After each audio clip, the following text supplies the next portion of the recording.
लेखा शास्त्र विषय लेकर कक्षा 12वीं की परीक्षा में सम्मिलित होने जा रहे प्रतिभावान विद्यार्थियों, सुप्रभात। साथ ही उन विद्यार्थियों को भी स्मरण करेंगे जो कक्षा 11वीं उत्तीर्ण करके कक्षा 12वीं में पहुंच रहे हैं।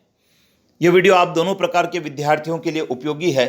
इस वीडियो में अध्याय 1 के उन 41 तथ्यों को शामिल किया गया है जो पूरे अध्याय को कवर करते हैं। आइए जान लेते हैं क्या है वो 41 तथ्य। और विद्यार्थियों, आपको ये नोट करने की आवश्यकता नहीं है, सुनने मात्र से आपको याद हो जाएंगे। आइए जान लेते हैं। सेवा भावना के उद्देश्य से स्थापित संस्थाएं गैर लाभकारी संगठन कहलाती है। अस्पताल, पुस्तकालय, विद्यालय अलाभकारी संस्थाएं हैं। डॉक्टर, वकील, इंजीनियर, लेखाकार पेशेवर व्यक्ति कहलाते हैं। गैर लाभकारी संस्थाओं की आय का स्रोत चंदा, दान, अनुदान होता है। गैर लाभकारी संस्थाएं अपनी आय का उपयोग लोकहित तथा सामाजिक हित के लिए करती है और साथ ही सदस्यों के हित के लिए भी करती है।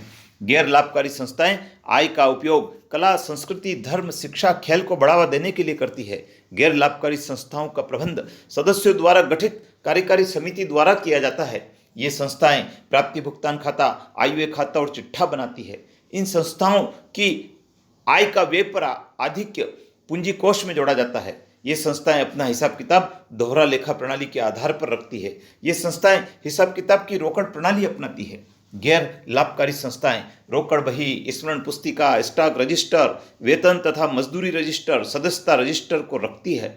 लेखा पुस्तकों की शुद्धता की जांच के लिए गैर लाभकारी संस्थाएं तलपट भी बनाती है।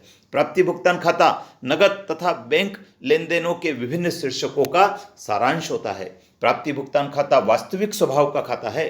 प्राप्ति भुगतान खाते में पूंजीगत तथा आगमगत दोनों प्रकार की नकदी लेन देनों का लेखा किया जाता है। यह खाता लेखांकन वर्ष के अंत में तैयार किया जाता है। यह खाता बना लेने पर रोकड़ का अंतिम शेष प्रकट करता है। प्राप्ति भुगतान खाते से संस्था की वित्तीय स्थिति का मूल्यांकन नहीं किया जा सकता।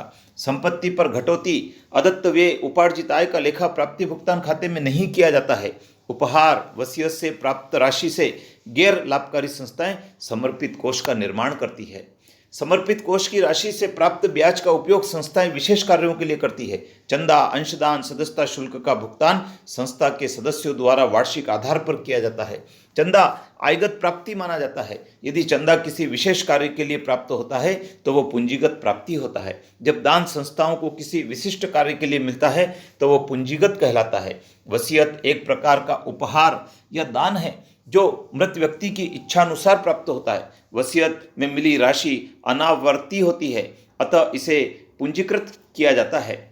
आय व्यय खाता एक लेखा अवधि के लिए आय और व्यय का सारांश है। आय व्यय खाता नाम मात्र का खाता है। आय व्यय खाता उपार्जित आधार पर तैयार किया जाता है। इस खाते में एक अवधि से संबंधित आय व्यय को लिखा जाता है जो आयगत स्वभाव की है। पूंजीगत मदों को आय व्यय खाते में नहीं दर्शाया जाता है। आय व्यय खाता अंत में अधिशेष या कमी को दर्शाता है। पूंजी कोष संपत्ति का दायित्व पर आधिक्य दर्शाता है। वसीयत को दायित्व मानकर लेखा किया जाता है। यदि किसी विशेष उद्देश्य के लिए कोष रखे जाते हैं तो इसका लेखांकन कोष आधारित लेखांकन कहलाता है। निर्देश के अभाव में प्रवेश शुल्क एवं नामांकन शुल्कों को आयगत ही मानना चाहिए। सरकार से प्राप्त अनुदान संबंधित वर्ष के लिए आगम आय मानी जाती है। आय व्यय खाता प्राप्ति भुगतान खाता तथा अतिरिक्त सूचनाओं के आधार पर तैयार किया जाता है। अलाभकारी संस्था की दशा में व्यय पर आय का आधिक्य पूंजी कोष में जोड़ा जाता है।